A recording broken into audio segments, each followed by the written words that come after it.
come on. Okay, to get started, okay? Everybody's now on, and I'll love you.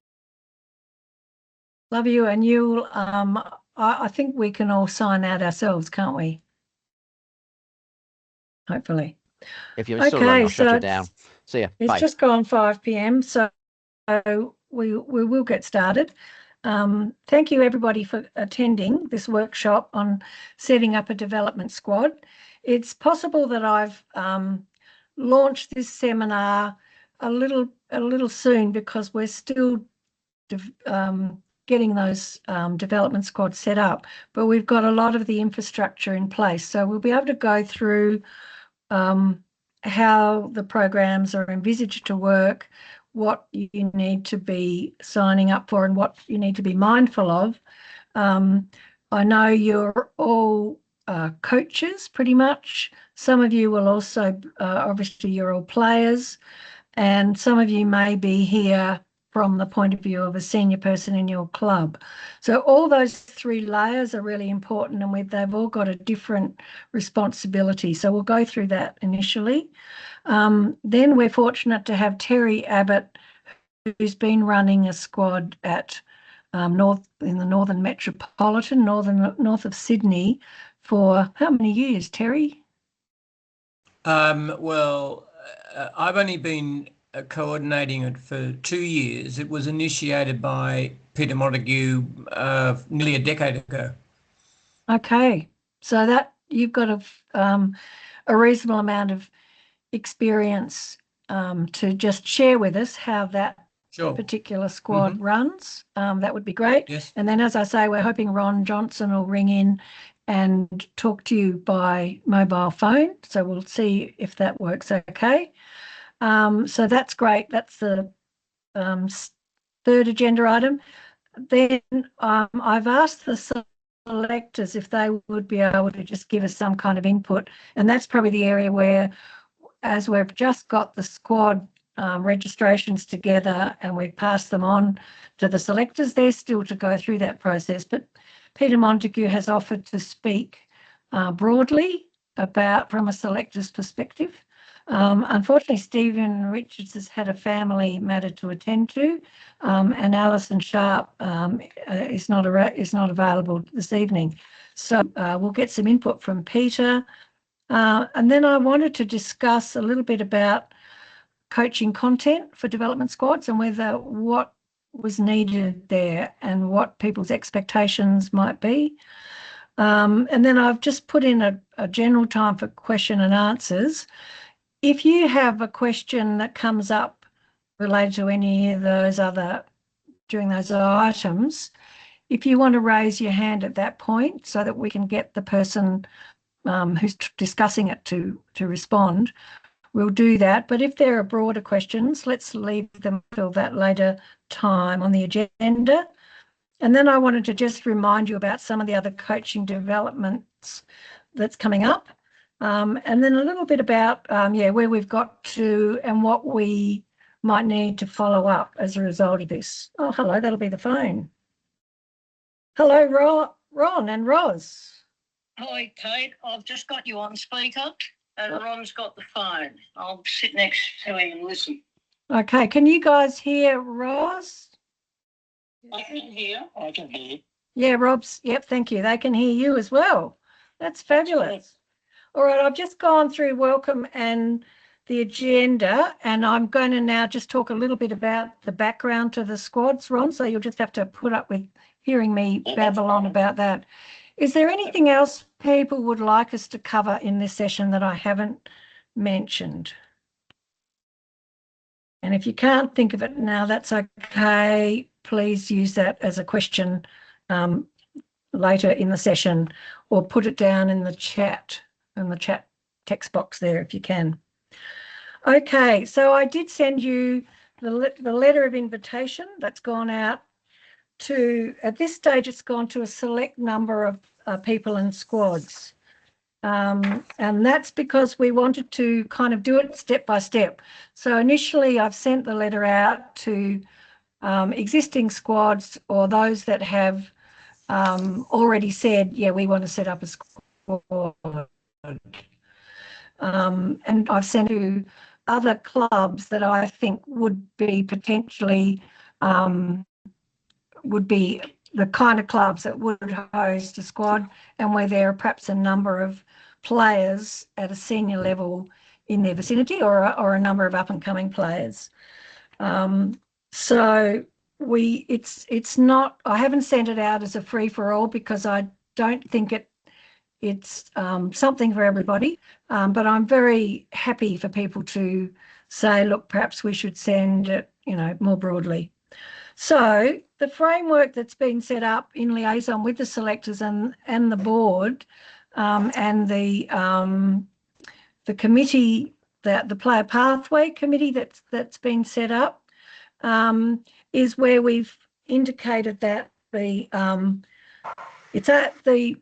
idea is that we build a group of people at the stage prior to people being invited into a state squad.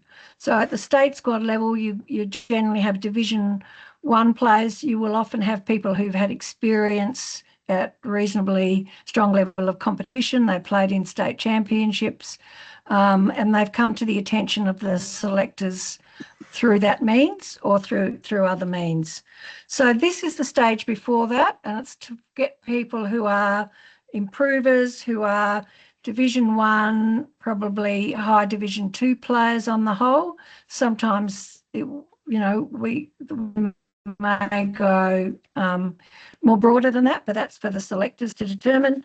And the selection committee, it's really an initiative from the selection committee that we've followed up in association with developing our coaching resources, and part of what I'd like to see us grow, which is player pathways. So player pathways is probably in when we haven't developed that as other parts of this sport. So it's kind of at the level of the player pathway further down the track than we might in the end want to start. But I think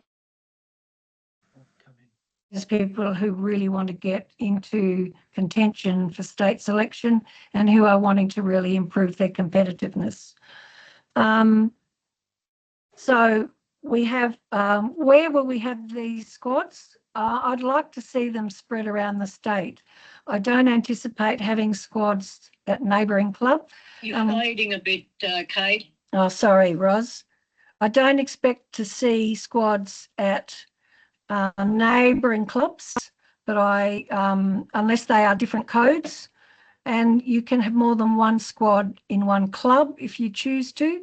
So you might want to have an AC and a GC squad. We're only applying this model to AC and GC at this point because they're the only codes that currently have a selection process and a pathway to national and international competition at an individual level. Gateball does have a pathway, but that's a team level, and that's a kind of a different way, and I'm really open to us looking at that in the future. But the current model is applying because it's come from the AC and GC selectors. So that's why we're working with those codes.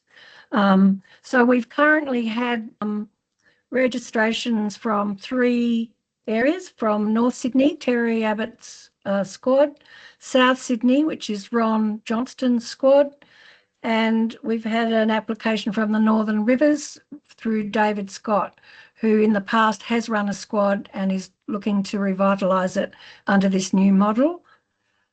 I'm also expecting interest from the Hunter, from ACT Riverina, from Canberra, potentially from the South Coast, and I'm hoping from the central part of the mid-north coast and the Coffs Coast area as well.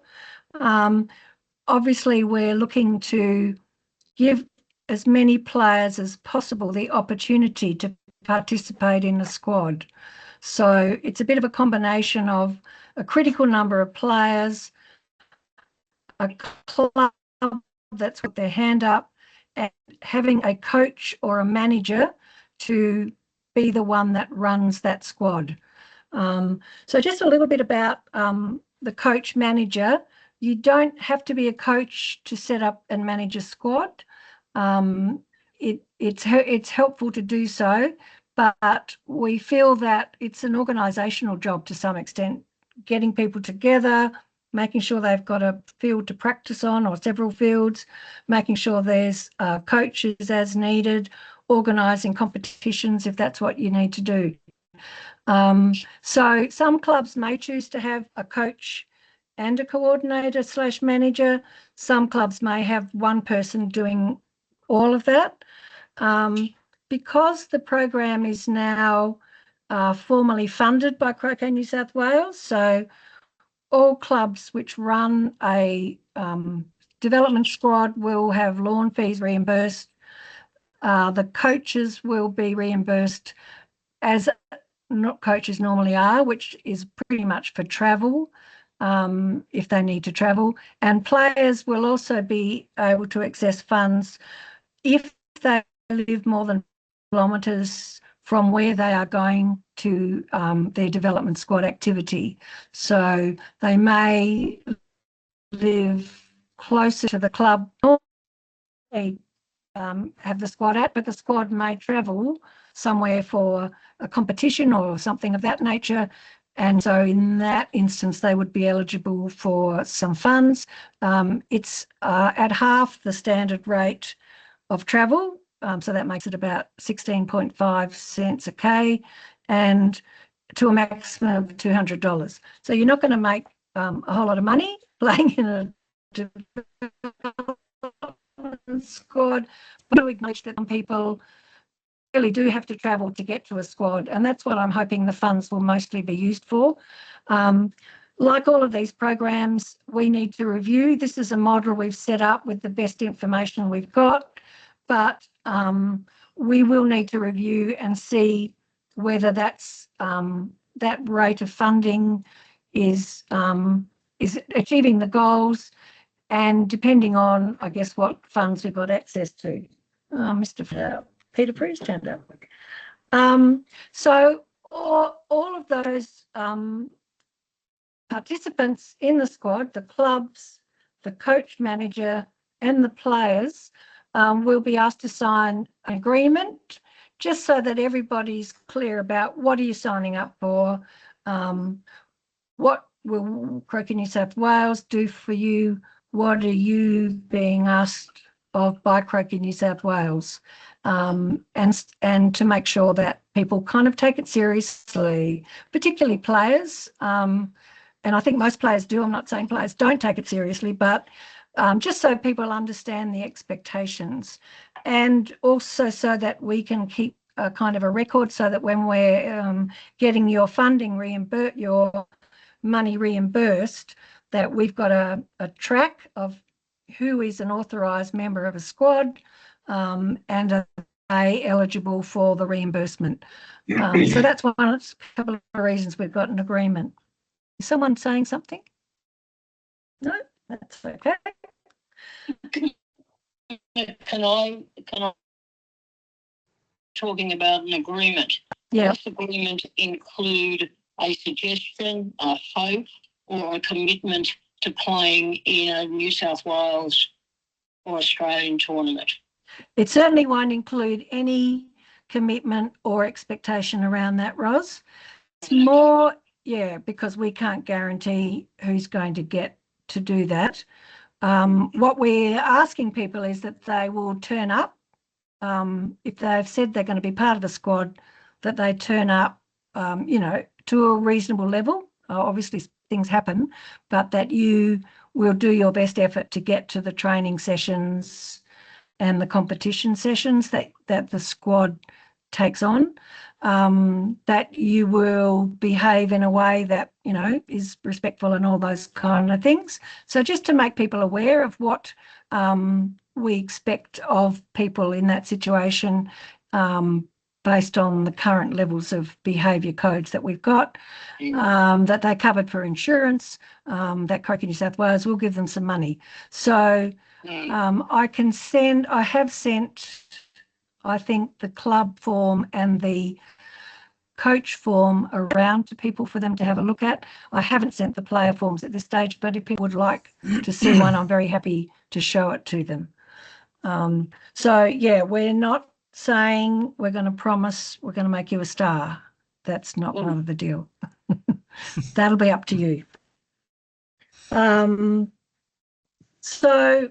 that's the main issues that I wanted to talk about in terms of, I guess it's a more formalised structure. And I'm hoping once people have been able to sign up to that agreement, that, you know, that will mean that it's for a year normally, and we can renew it for a further year. And that gives us an opportunity to review any of the conditions that we put in place, and to just fine tune any details, and to make sure that people do sign on for a particular time and it's not like a drop out scenario.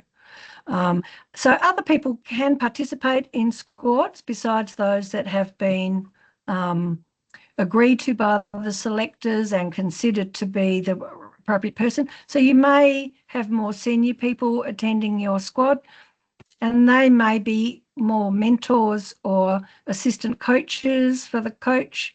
That's absolutely fine. They would be eligible for the player reimbursements in that situation, but if they're a coach, they can get any coach reimbursements that are payable. So so they can be covered that way. So I want to make it that you've got a committed group of people, but the coach and the coordinator needs to have some flexibility around who participates, particularly, and depending on the size of your squad. Some squads will be smaller, and they will really benefit from having senior players attend as I say, mentors or coaches, or to give them good competition. So are there any more questions at this point about that overall framework? Ron Johnson here. Yes, Ron? Actually, I'd set up the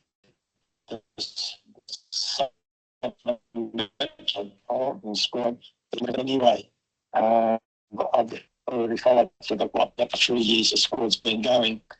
Even started off by sending a letter to the 8 clubs within the Southern Metropolitan area, setting out to decide the squad and the members, and asked them, can they consider, I asked them whether they consider they had any people with the potential to be members of the development squad. I then contacted those members that had the commitment to be in the squad. Initially, it was men with handicaps 4 and under, and women 5 and under. Okay. Because of some good up-and-coming players, I just extended that by another one or two in the handicap for people who've only been playing for, say, 2 years, but are showing great potential. So I've extended my handicap range of 4 for men and 5 for women, but only 1 or 2. Yep. So that's about. So it's been, I've got the message across that the whole purpose of being in the squad is to ultimately you become good enough to be able to represent or try out for the state team. Yep. So it's really based on what you're saying anyway, the format. Yeah. Getting it underway. That sounds terrific, Ron. So I'll get you to just expand a little bit on what the squad's doing, but I've got one more question from Simon. Simon, please. I just wanted to clarify whether or not that people who are not interested in being part of a state team are still welcome to be part of the development squad. Up north here, we've got a lot of people who quite like to get better and would take it seriously, but they have absolutely no intention of travelling to play in Sydney or elsewhere. And I think that's a really good question, and it's probably something the selectors need to think about.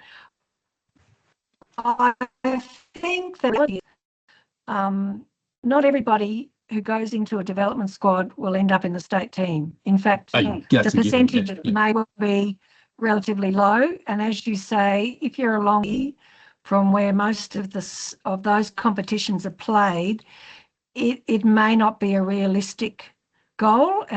And from my perspective, I wouldn't see that as a reason to exclude people. The only comment might be if you have a squad where somebody sees it as like a coaching, the chance to get some coaching, and that they're keeping other people from getting into that squad, that's when you might need to just have a think about it. Say, okay, you've had 4 years in the squad and it's been lovely to have you. What I'd like to do is to bring people on who are on that improvement track, and I'd love to invite you back, to assist and so on and so forth. So it's going to be a little bit of a judgment for the coordinator, and perhaps in discussion with the selectors. I don't know if Peter Montague has any. Oh, sorry, Ros, did you want to say anything about that? No, I was just saying, yes, as a selector, I think what you're saying is excellent. But Peter Montague, as our chair, will have more comments than that. Hello? Yeah. Hello, Kate. Yes, I mean, our interest in the development squads certainly relates to selection of the state team. That's our main goal. But I think there's every possible advantage in improving the standard of play around the state through squads. That's to everybody's benefit. That's to everybody's enjoyment. I think we would always consider players for squads in a pretty open-minded way in discussion with the coordinators, and we're not seeking to control everything or determine entirely who can play and who can't. We have an interest, but we're not wanting to exclude people. Does that make sense? That's really well said. I think that's really well said, Peter. And I think that the goal is to increase people's skills and enjoyment of the game. I mean, that's what we're here for. And if there is development happening in those areas geographically further away, that would be a good reason for us to consider how can we make a competition framework that might work better for a more dispersed group of talented players. So currently we have a pennants competition at the Division 1 level, and we have competitions, but they tend to be played further south. So I think if it opens some of those questions, Simon, I think that's a healthy thing. So we don't quite know where the journey might take us. Hopefully, yeah. Thank you. Thanks. Okay, so Ron, do you want to perhaps continue? I'm really pleased. Ron and I didn't rehearse this, but the way you've described how you've gone about that process, is very much in alignment with what we're really currently putting in place. So do you want to talk a little bit further about how you actually run the squads? What do you have a formal training outline? What do you do, Ron? Okay. Well, from a coaching point of view, I haven't initiated any formal coaching. However, some players have asked me to watch them play with a view to mentoring them on any issues I thought they could improve. Earlier this year, a number of the members wanted me to give them a game just on singles to mentor them, go shot by shot, and I would question them why they were playing shots, etc.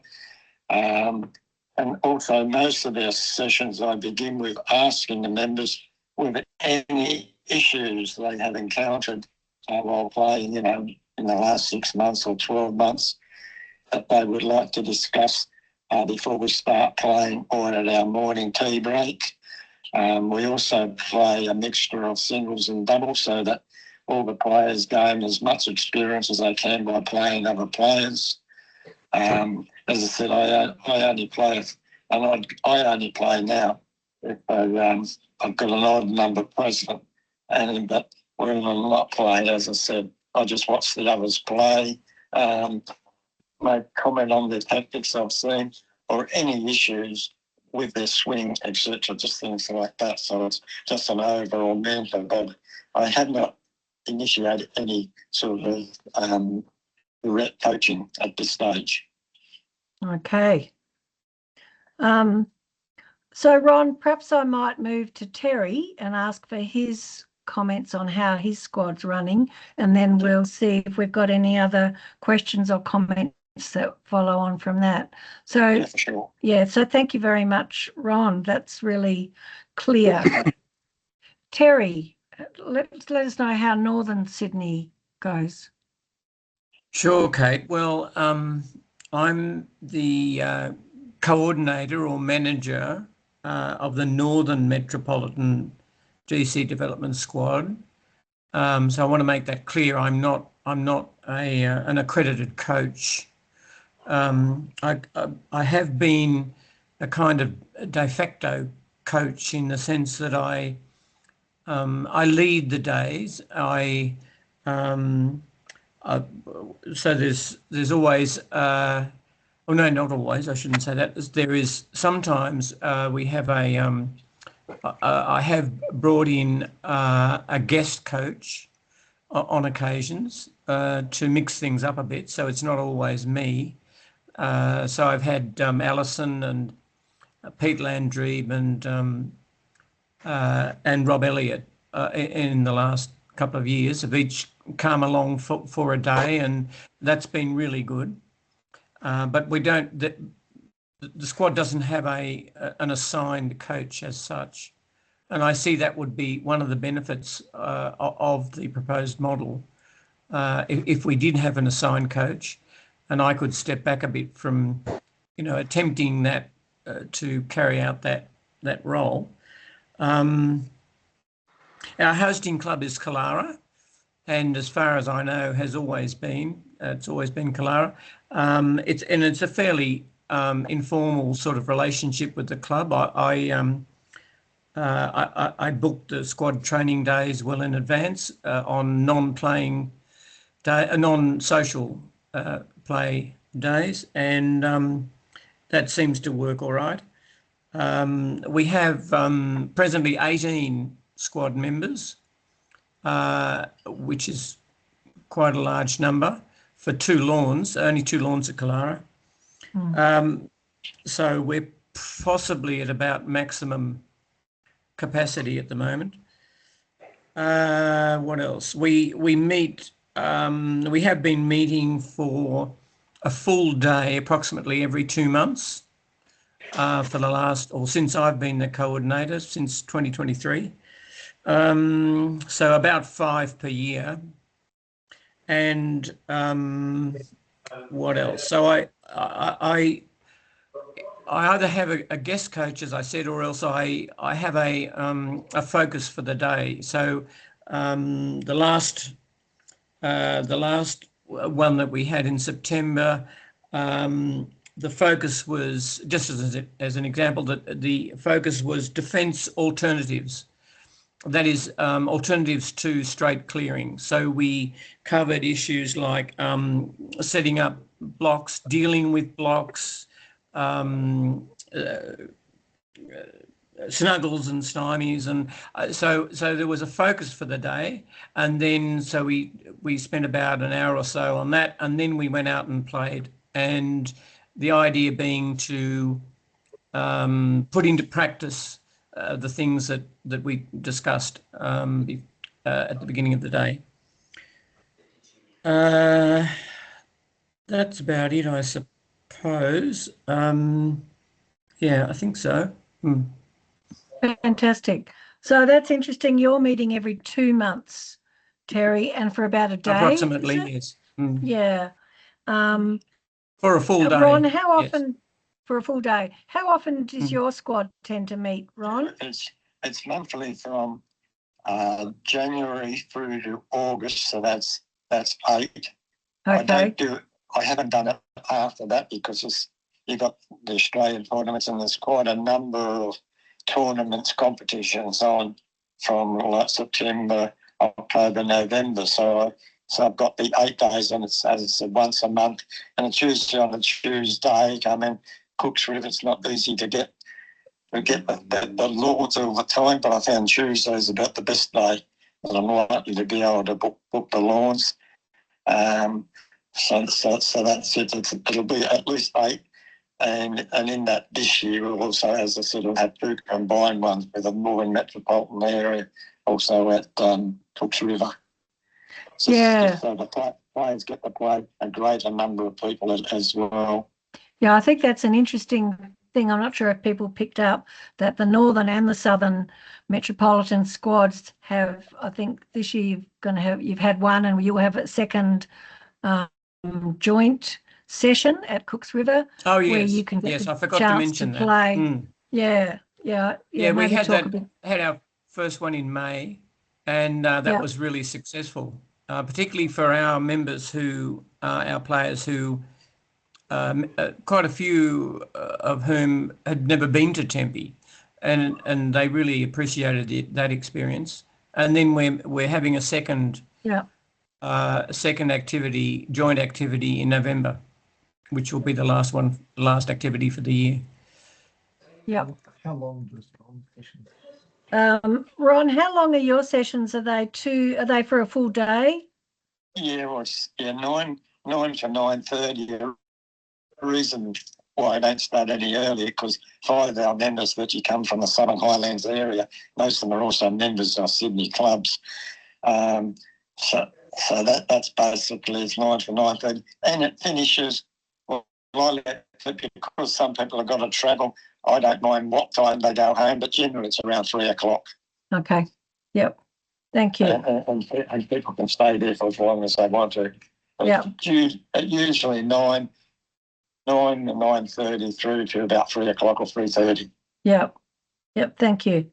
I just want to acknowledge that I've had a question about whether the approach is the same for AC and GC, and I think that's a really good discussion point. Gary Odell's raised that. I might just park that momentarily, Gary, and I'll just finish responding to these particular case studies that we're looking at.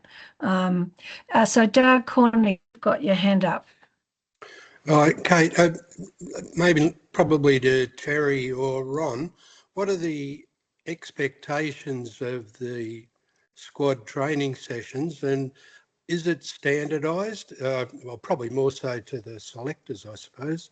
Are we trying to achieve a standard across each of the development squads? To my knowledge, that's not been the case to date. But I assume that's one of the goals of this new program, but it hasn't, as far as I know, it hasn't been the case to date. No. Right. Okay, Ron, I'll have your response.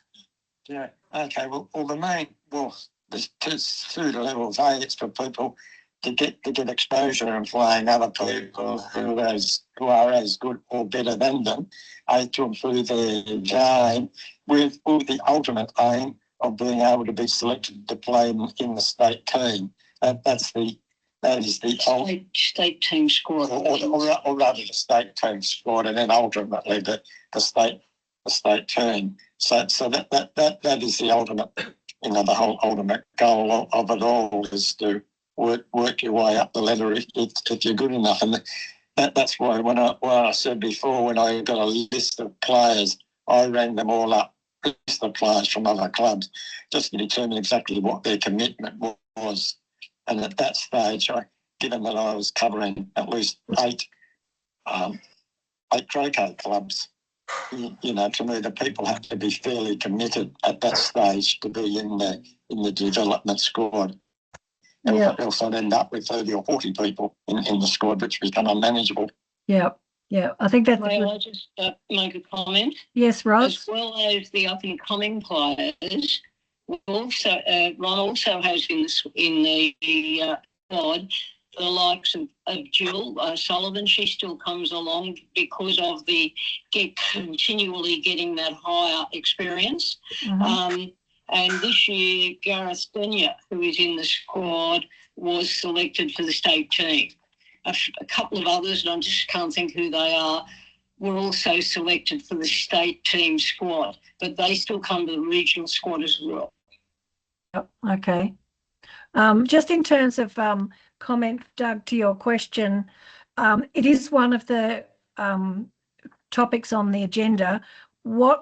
How formalised coaching content do we want?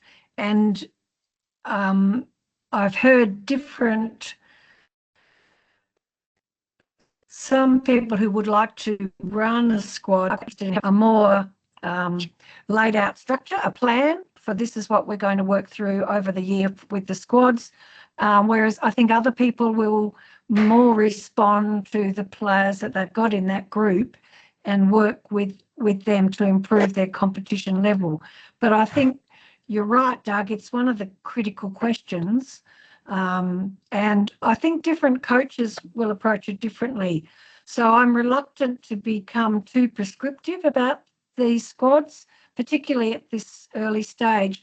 But I also realise that it assists people to step up if they know they've got a framework that they can work on to say, well, this week we're going to be working on, hoop running drills, or we're going to be working on particular ways of,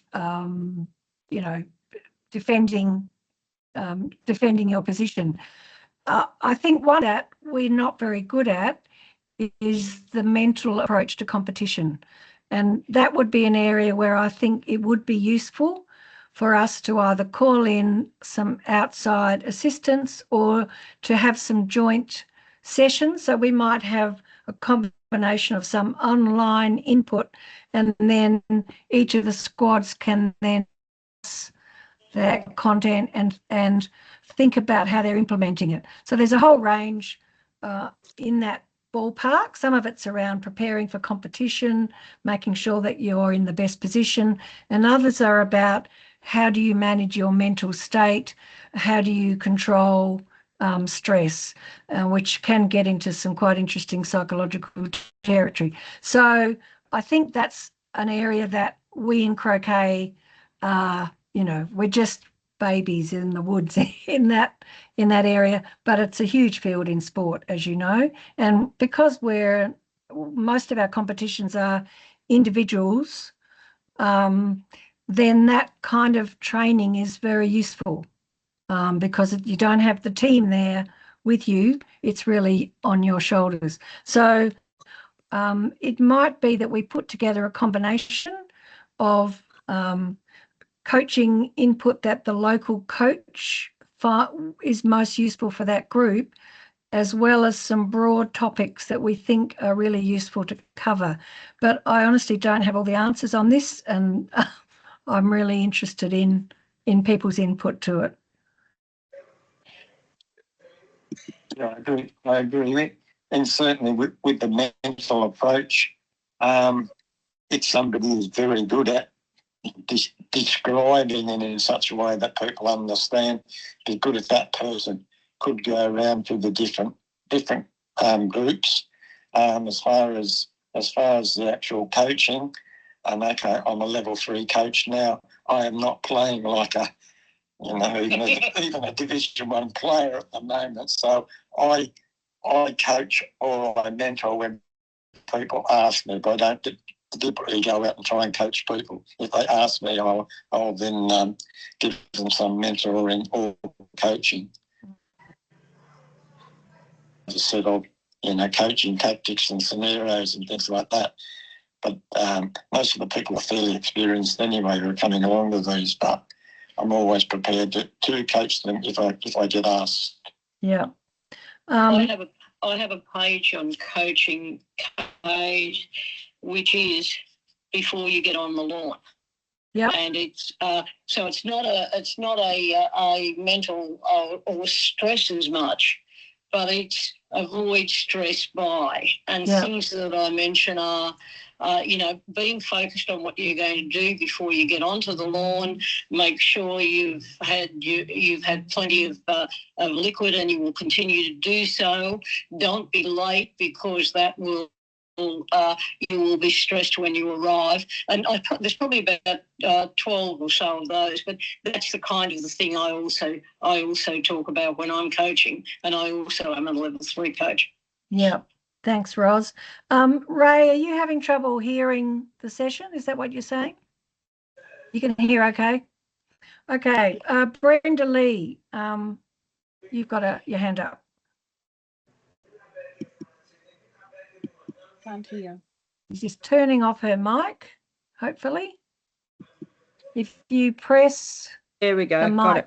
There you are. We've got you. Yeah. I just wanted to, well, I think it's great that they're bringing other people in, because as you know, a couple of years ago, I wanted to just go and watch the state team, but I was unable to because they weren't allowing people to watch. So that's great. And what I changed about myself this year is I actually went and got myself a sports psychologist. Because so when I was invited onto the squad, I knew I had to get better. So I got a sports psychologist, physio, all sorts of things just to make me better. So that's it's been helpful. Yeah. No, I think that's really useful, Brenda. And I think it's, as I say, it's an area we need to explore more. I wondered why Brenda Lee game was getting so much better. There you go. There you go. Sports psychologists and lots of practice. So there's a couple of other questions just on the chat line. Gary's asked whether we've got data about the improvement of participants. I think Terry and Ron have both kept a record of competitions. Is that correct, or have I got that wrong? Yeah, I used to send them to the results to the selection committee, and then Peter at some stage this year said he wasn't all that interested for whatever reason in still getting those results, but it's no trouble actually recording them anyway each month that we have a session, and I can pass them back onto the selection committee. I think that one of the values of us perhaps documenting who's in squads and what their handicap is that we will actually have a benchmark from this point about where the squads were at this time, and then we can compare it with where the squads are in a year's time. And I don't want to do it as a way of pressuring people in the squads. It's really just simply to see how it's one of the measures of success, I think, of how people are going. And sometimes it can be quite long term. So you may not see an improvement for 2 years on some occasions. Other times you see it in 6 months. So it's but I think it is helpful for us to do that. So it's probably something where we might be asking the squad managers to just give us a bit of an update on how the squads are going, say every 6 months, just so we've got a sense of, how successful is it? How many people have you still got, et cetera, et cetera. So, no one likes paperwork, but it can be really helpful for us and for other squads that we're trying to set up. I'm not the issue in recording their scores. I haven't really got up from the people from the Southern Metropolitan area, but I have heard that some people don't like scores having them record because it puts them off trying to try other tactics. Because it's like a trial and error sort of thing. So they prefer if they didn't have to record their scores. So it's a two-edged sword in a way.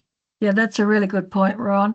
And it might be something where you might record scores on occasion, but other times deliberately not do it if you do want people. I know we have an exercise where we say, if this is aggressive croquet, you've got to go for that. If you're in front of the hoop, you've got to go for it. So you don't want people to be then constrained. So yeah, I think it's got to be horses for courses in that situation. Yeah. Penny Patterson's got her hand up. Penny. Just one query. Would Croquet New South Wales ever think about putting a seminar on biosports psychologists? I know there'd be quite a few people at Mossman that would something like this would definitely be there. Yep, and we definitely would. We've actually talked about trying to get a grant to do it. Okay. But, we used the grant for something else. No, with you. Do you want to talk about that? Well, I'll just say in Canberra, Rob has introduced us to a sports psychologist, Gareth Mole, who's a professional, and he ran 4 sessions for our club members, and they were quite helpful. As Brenda says, sometimes people will need to have one-on-one sessions because it's a long journey. Like a lot of those things where we need to change behaviour and habits, and what we do, it doesn't happen quickly. But having said that, I think Croquet New South Wales, certainly in my coaching budget, I'd be very happy to bring in a psychologist, and it was one of the topics I had on my list of seminars, so I've put some of them forward to next year. So I'm very open to people who do know of people who would be useful. I think Gareth Mole would be someone to consider. The other side of it is there are some useful tips, broad tips from people who've played croquet in that area. I know Peter Freer has gathered together some useful information over the years. So I think there's a couple of ways we can play this, and some of it might be more of a sharing information and discussion, and another might be bringing in an expert who will run a program for over a period of time. Yeah, I think it's a great suggestion, Penny. Thank you. Thanks. Could I just, if I can just add on something on that, I think, if we can bring in a sports psychologist to talk to groups as a whole, and then it could be up to the individual player if they want one-on-one discussions with a sports psychologist. Yes. Yeah, I agree, Ron. Sometimes you might want to take them on at your club or for your squad, because one of the things we found was that it's partly about building some group dynamics with the people participating in the program and sharing your experiences and being a bit vulnerable. So it doesn't always work with a really big seminar. So I think, as I say, it's there's a whole range of ways to deal with that topic, and we can certainly introduce people to some good practitioners, and then they may want to follow up through their club, through their squad, or personally. Yeah. Sorry. Could I just? Peter Freer is talking. Yeah. Could I? You can lean forward. Can I just reprise? If you do want to put results of trial games and things on Croquet Scores, as long as you put in brackets after the name of the thing, not for world rankings, then I won't put it in. Because I think that's been a bit of a barrier sometimes, that you want to use Croquet Scores because it's a very convenient way of recording game results, but you don't want it, players don't want to have it put into world rankings. As long as you've got a brackets after it saying not for world rankings, then I can respect that. Okay, thanks for Mr. World Rankings. Yes, Terry. Oh, well, I just wanted to add that Mendel approach is something that Alison stresses, in my experience, very considerably. So we do have Alison, Yes. who does take a strong approach towards mental or Yes. psychological aspects of the game. Yeah, no, that's a really good point, Terry. Okay, so thank you so much, Ron and Terry, for that input. That was really helpful. I'm wondering, Peter Montague, if there's anything that you wanted to add in terms of how the selectors their approach to bringing people into squads is, and anything just from a broad perspective at this point in time. Okay, Kate. I think a lot of what I would say has been implicit in what you've already discussed, but I'll just go through it very briefly. Obviously, the prime purpose of the selection committee is for us to field the strongest available New South Wales team for the Interstate Shield each year. The three goals which contribute to us achieving that purpose, one is to identify and encourage and train talented players who have the potential to play for the state. We'd like to draw on talent from the whole extent of the New South Wales and ACT. And we want to encourage strong players to engage in high quality competitive play throughout the year, whether that's through formal competitions or through the squads themselves.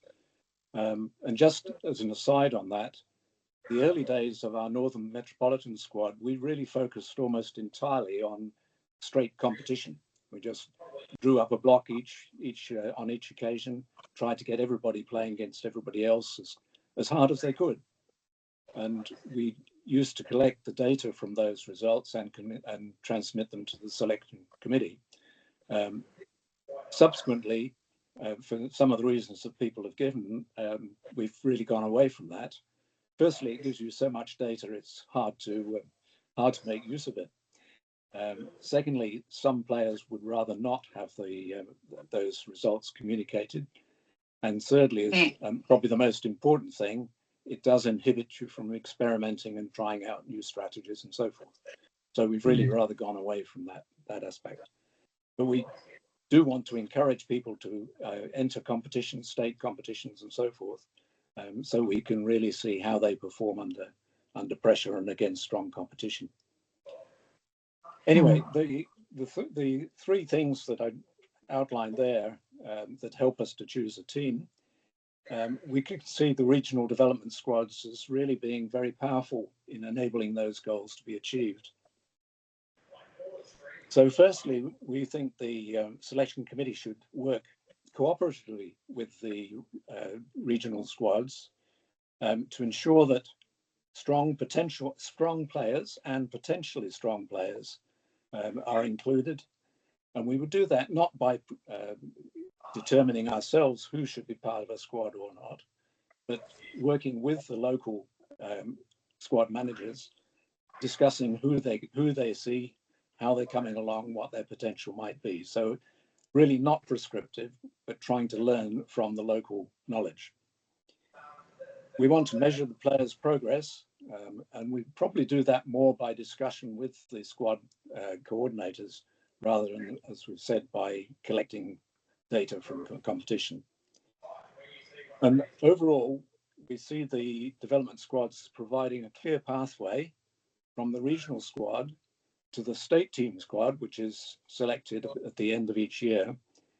And the state team squad is, of course, the group from which we expect the state team to be selected. Is there anything I need to add to that? Is that at all helpful? That was really good and clear, Peter. Thank you. Is there any comments, questions from others? And I think as I say, we don't have the AC selectors there, so that I think the AC squad development is probably going to require some more intensive encouragement, as well as it's a longer process to build people in the area of AC. But one of the areas that we probably will be thinking about is golf croquet players. So you shut your eyes, shut your ears, golf croquet selectors, encouraging golf croquet players who may be interested in taking up association croquet. So I think there's going to be just a few more thoughts about that. But at the moment, I guess AC development squads in the first instance, but we'll see how we go. We might be surprised.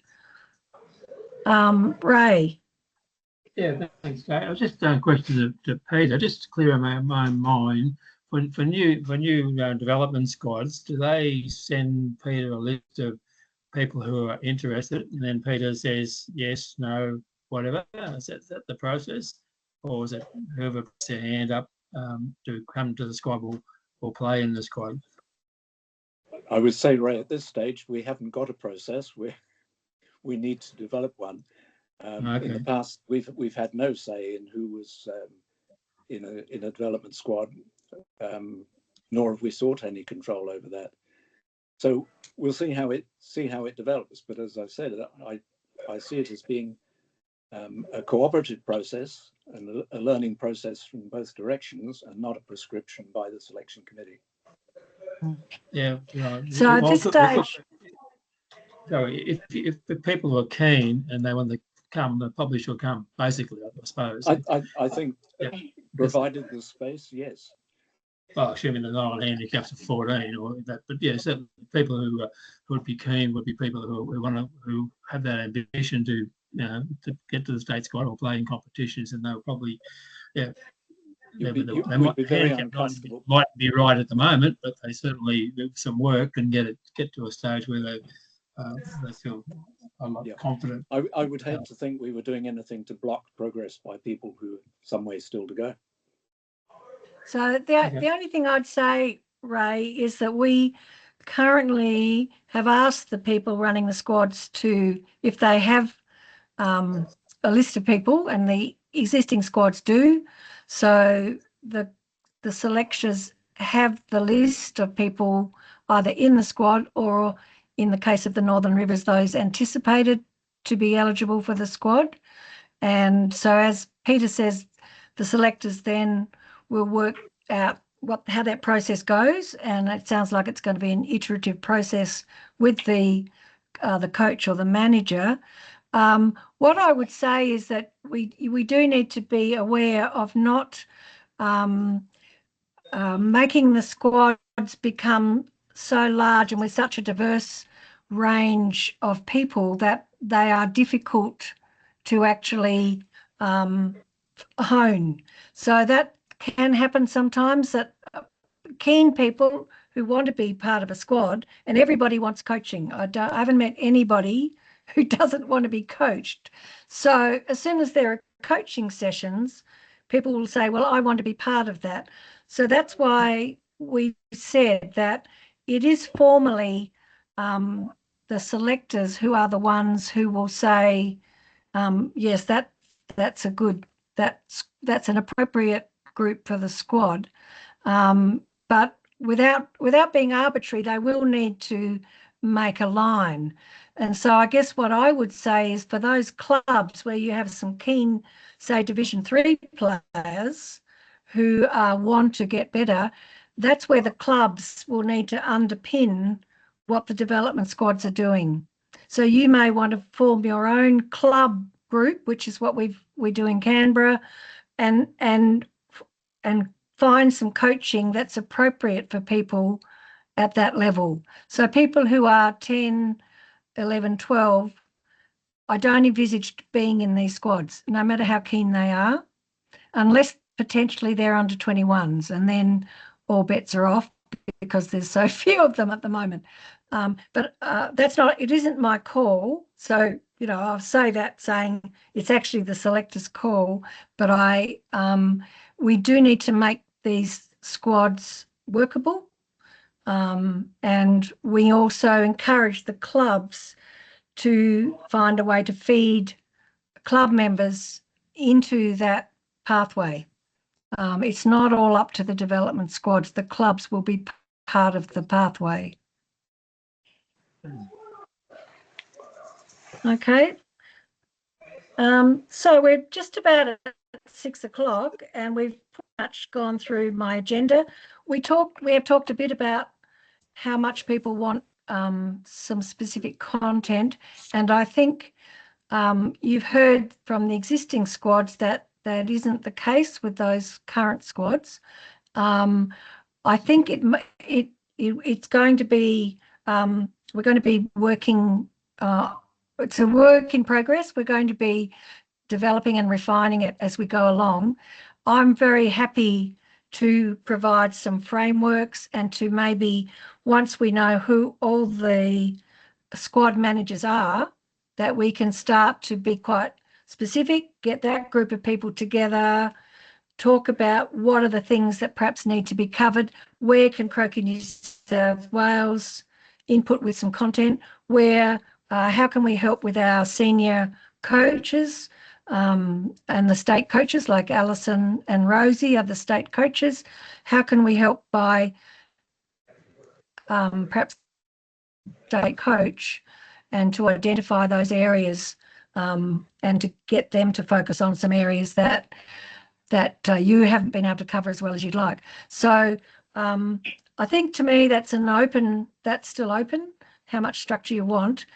But I haven't really got the capacity to write a coaching program for you, I'm sorry. So it will have to be something we develop together, and we find, if we do want a coaching program, we need to find how will we make that happen. We might need to bring someone on board. We might need to pay somebody to come in and do it, because there's a lot of good people around. So there's more than one way to skin a cat here, and I don't want the coaches to feel unsupported. So we need to find ways to support you. The other thing I'd say is if you would like to form a squad and you haven't, had any other input because the letters are going to the clubs, then I'm happy to talk to you. If you're a coach or perhaps you're a senior player, then have a chat and we'll find out if there's other likely options in your area, or if you're the best one to take it on. That would be great. So the only other thing I was going to say is just a reminder, there's a master coaching class being held in Canberra on Sunday, November the 9th. I know Doug's going to that one already. We have two English coaches, Ian Shaw and Roy Tillich, who Ian Shaw runs a coaching academy in Cheltenham in England, and Roy Tillich is a very renowned referee and coach. They were the dudes who came up with Advantage Croquet, so you can come and give them a pat or not.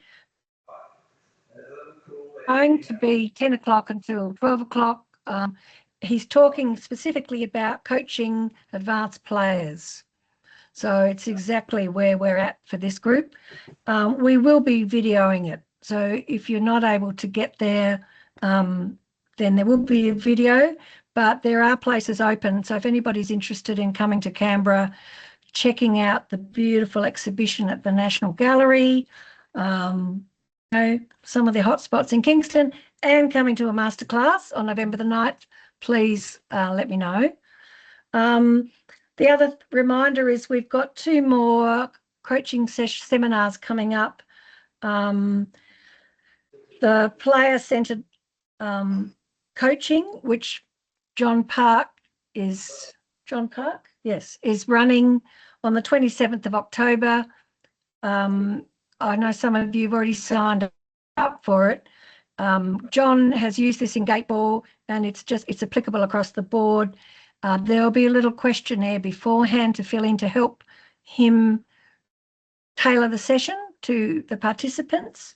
I think that will be really worthwhile.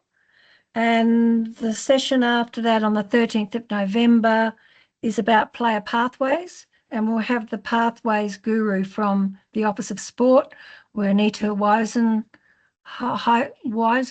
I think, attending. I'll be trying to put together a bit of a mock-up of a pathway that will apply for croquet, but it's a good way of informing you about how the pathway works across the sports, and to kind of have a look at how we can apply that model for croquet, so that coaching is not simply something you get when you join and maybe if you're lucky enough, if you get into a squad somewhere along the line, we want it to be a part of everybody's journey through the sport. The other thing to say, the New South Wales Office of Sport on Monday, October the 27th, which is the same day as the player-centred coaching, at 6 p.m, has a session on online resources for coaches of pathway athletes. So there's a whole lot of material out there, and there's a whole sector of the New South Wales Office of Sport that does deal with the psychology of competition and sport. So that could be a place to start with a seminar. The person who runs that unit is apparently very good. But anyway, that session is on, and I'll put a notice on the newsletter and a link for you guys at this session if you're interested. Someone's got a hand up. David Scott's got a hand up. David. Kate, just wondering, could you confirm the process? The coach agreement is signed and submitted. The club agreement is signed and submitted. When can the squad commence? So once the selectors have kind of said, look, this looks good, or had a chat with you about it, then I'm happy. Technically, yes, you're right. I would like the players to have signed an agreement before you commence, but I'm not going to be too bureaucratic about that. As long as you feel that, you've got the group that understand what they need to do. But I will be wanting the coordinator to make sure we've got our player agreements, and Jackie Gaskell will make sure we've stored all those agreements. And so once the selectors have said, yes, this squad looks good and the people that you have in it are going to be suitable, then from my sense, I think you can start. And then we need to make sure probably the paperwork's done within a month of that.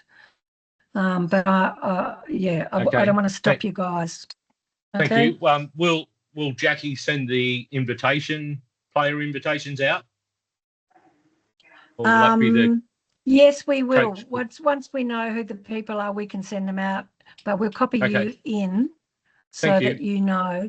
Yeah, and some people might want to just copy them out and write in them, but hopefully they will have online interactivity, so you should be able to fill them out online, email them straight back.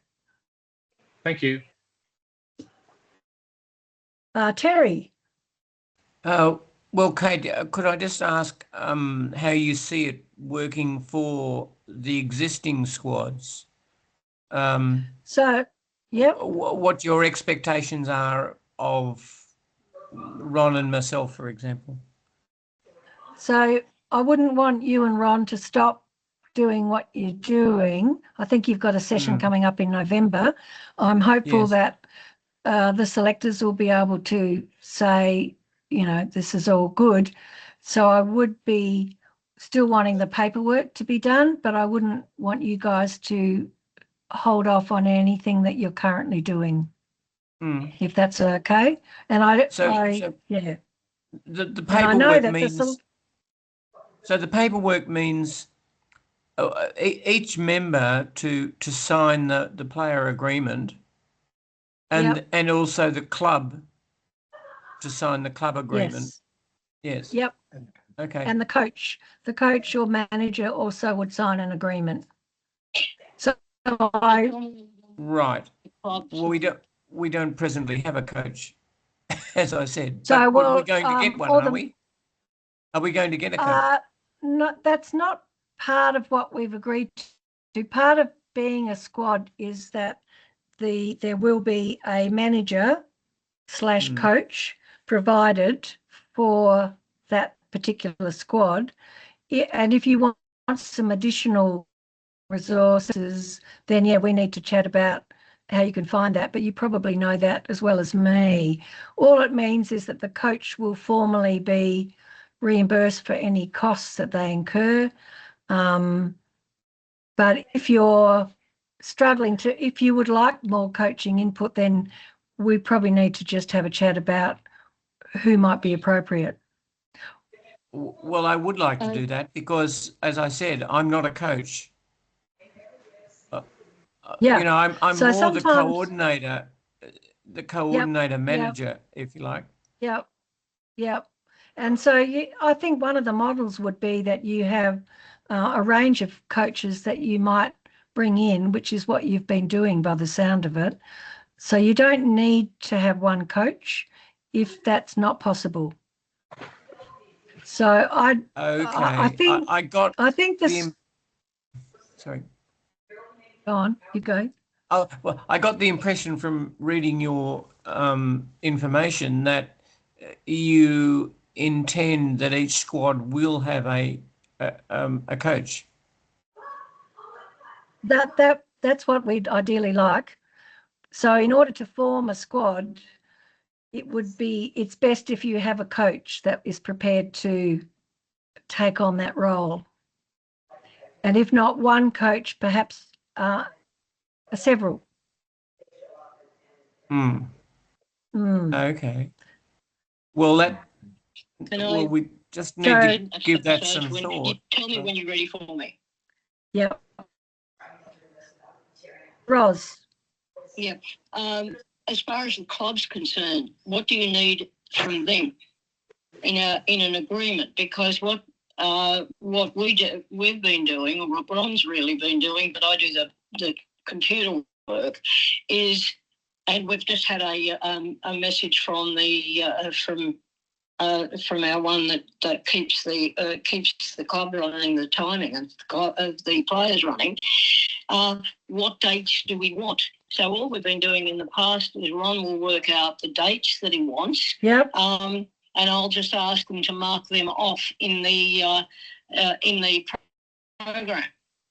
So I guess the club agreement says that they will provide access to their lawns. So what I've currently put in is that I estimated it would be around half a day per month, and the number of lawns used should be commensurate with the number of players attending.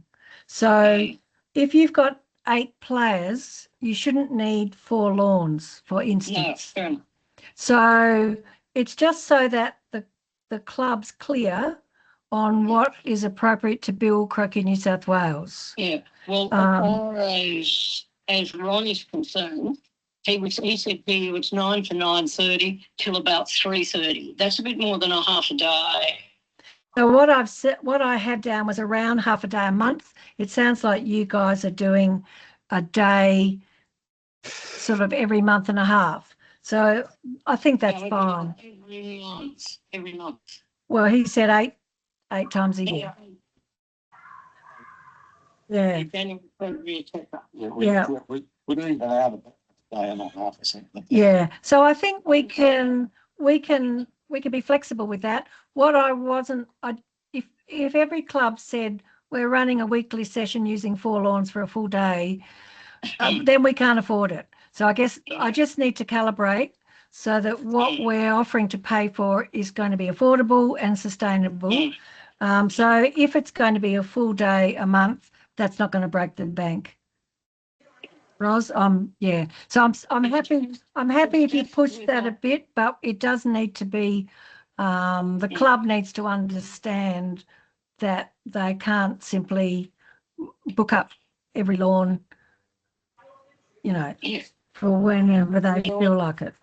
From my perspective, there is a bit of a pushback about the amount of GC that is being played at our club.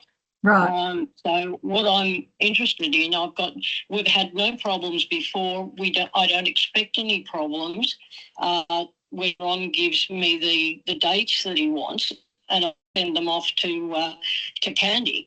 But I don't want, say, a half a day said when then someone says, well, you're only being asked for a half a day, so that's all you're going to get. Yeah, no, that's a good point, and I'll make sure that there's some flexibility around that, Ros. Right, yeah, no, I don't want to stop you guys doing what is a pretty reasonable program. Okay, So I have sent those agreements, I think, with the invitation. Do people get those? The club and the coach agreement? Yeah.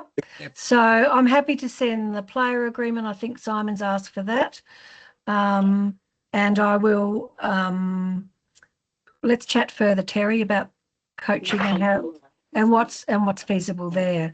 You probably know more about coaches in Sydney than me. Yes, Terry. Well, I just have one further question. So do Yeah. I now wait until, I mean, I've submitted to you the names of the current squad members, but do Yep. I wait until are they going to be considered by the selection committee and approved? So do I wait until I get that approval before I approach the members? Can I just jump in? I think, yes, Peter, please. Hello? Thank you. I don't see any obstacle just getting on and doing that in the next couple of days. Oh, okay. All right. Yeah. Yeah, so I hope they're going to try and turn it around pretty quickly, Terry, because we don't want you guys to stop being a squad just for the paperwork. So you carry on doing what you're doing, and once I've got the okay from the selectors, then I'll be able to send all those agreements out, and the players should be able to sign them and send them back. Right. And we'll confirm that with you. Okay. And the other, so we'll thing, have a record. Sorry, go on. Oh, sorry. I was Who just was going that? to say, Yes, Terry Peter. Terry and I can perhaps have a discussion about the coaching issue and see if we can sort that out, because the model that Terry's running at the moment, I think, works very well. Okay. Yeah. Well, I'm happy to get involved if it's useful. Okay. Thanks. Denise, you've got your hand up. Yes, Denise. You just need to take your mic off, my dear, or turn it on. There we are. I would think that as far as any of the squads putting in a claim, that it wouldn't be paid until such time as all the paperwork was in and done. Would that be right? So the board has approved this model from July. So the question will be, with those squads that are already going, and it sounds like there hasn't been a lot happening since July, whether that's the date that all the paperwork's in. So perhaps Denise just might need to confirm that for me. I would have thought we would go. Yeah, I would have thought we'd go from the date of the agreement. Yes. But we're not going to backdate over the 2 years, for instance, that Terry's been running that squad. That's not going to happen. But July is when the board said, yes, this is the way we'll go. So you can backdate to July, I would have thought, if that. But anyway, perhaps we can confirm that, Denise. I think that's have a chat with. I think that's a good idea. Does that sound okay? Yeah. I think it needs to be clarified. I would need it clarified, yes. Okay. I don't think it'll make a lot of difference, but it is good to be clear about when it all starts. Yep. All right, it's 6:20, and so I think we might end the session unless anyone has some more burning issues. Just one quick one. Yes, Ron? Have you seen any paperwork out yet? Because I haven't received any, that's all I'm saying. No, I haven't, because I'm waiting for the selectors to say, yep, looks good, and then we'll send the paperwork after that. Okay. I know it's silly. I should, it's silly, but I just want to make sure we're not preempting. And I want to be clear that it is the selectors who are deciding that. It's not my decision, and it's not, in the end, the coach is not the one who takes that final responsibility. And so it's a way, if somebody says, oh, I really want to join this squad, it's a way of you saying, you know, I really appreciate that you really want to improve your croquet. I need to talk to the selectors about the squad. So can I get back to you? So I just want, it just means that it's slightly removed from you. And it may be a way of saying, look, maybe the squad might be a thing for you in a year's time. Why don't you go there, get some coaching at your club, enter these competitions, and, you know, the way you're playing, you could well be in a good position then. So we just got to find ways that we can, we don't have to take everybody, but obviously you want to be in, you know, you want to get people, you don't want to turn them away if they are appropriate person. Could I ask Peter Montague a question, please, Kate? Is Peter Montague? Yes, he's still there. Yeah, Peter, Ros, just wondering, as selectors, how you propose to have the selectors discuss the squads. Well, I think fairly straightforward. We would circulate the list of proposed people. Would ask each of the selectors to consider that list, and also perhaps note if there are any other names they think might be considered for the list. Then we'll communicate by email or by a Zoom meeting and sort it out as quickly as we can. Yep, that sounds excellent. I think we could possibly do it by email, but it's up to you what you choose. Yeah, I think email is easy if there's no big issues that have to be discussed in detail. Agreed. Okay, so the ball's going to be rolling really quickly. All right, if there's no more questions, we might call the session to a close. Thank you, everybody, for attending. Please get in touch with me if you would like to follow up any of the things that have happened tonight. The recording will be available, probably take a week or something for that to happen. So thanks, everybody. Have a great evening. Happy croquet playing. All right. Well, thank you, Kate. Thanks, Kate, for all your work on this. Yeah. No worries. Thanks, everyone. Thanks, Kate. Cheers. Bye-bye. Okay. Bye. Bye. Bye. Stop. Thanks very much, you two. I don't know whether I'm just working out if I've closed down the recording. I'll just leave.